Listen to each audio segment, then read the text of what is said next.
if it applies to you, ask yourself these 3 questions.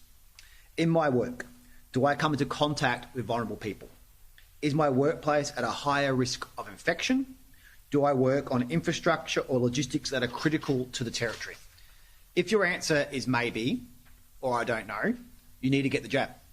Critically, the direction also applies to industries who directly face customers in circumstances where the worker may not know the vulnerability of the person they are interacting with.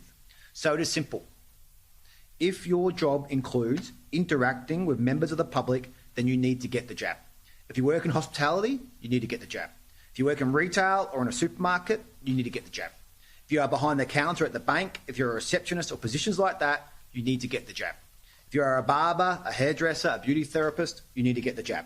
All these workers, and many, many more, directly interact with members of the public.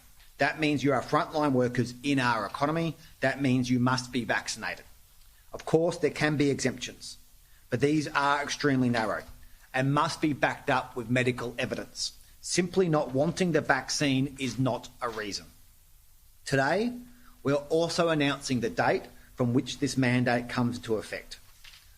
From Saturday, the 13th of November, if you have not received at least your first dose of a vaccine, you will not be permitted to attend your workplace in that role, and a failure to comply with the direction is a $5,000 fine. That means that workers must have received at least their first dose by Friday, the 12th of November, at the latest. You have 30 days. And given you can book an appointment within 10 minutes right now, 1 more month is more than enough notice. And then the same rule will apply for any worker in this setting who has not received both doses by the 24th of December. So at least the first dose by the 12th of November and double dose by Christmas. That is the deadline to keep working in these jobs. The direction includes a provision mandating booster shots as needed for these same workers in the future.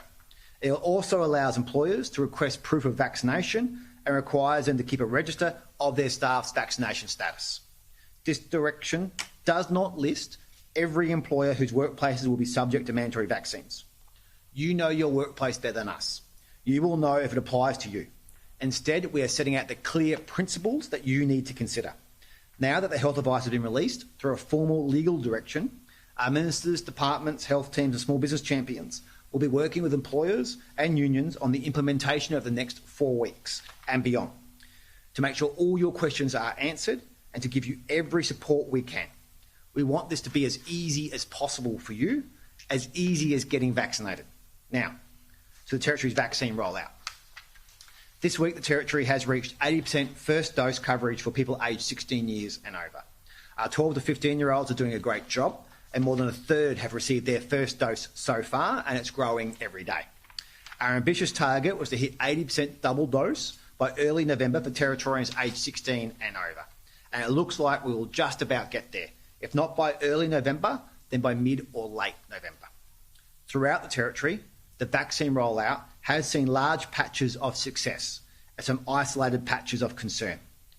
The overall numbers are really good, and the regional numbers are pretty good. There are many remote communities that have incredibly high rates, but some that have worryingly low rates. You know I am passionate, sometimes aggressively passionate, about the importance of the vaccine. I want as many people as possible to be vaccinated. I am making sure we do everything possible to get everyone vaccinated. But the reality is this. At the end of the day, with all the best information, with all the goodwill, with all the repeated attempts, there are some people in some communities who have said no to the jab and could keep saying no.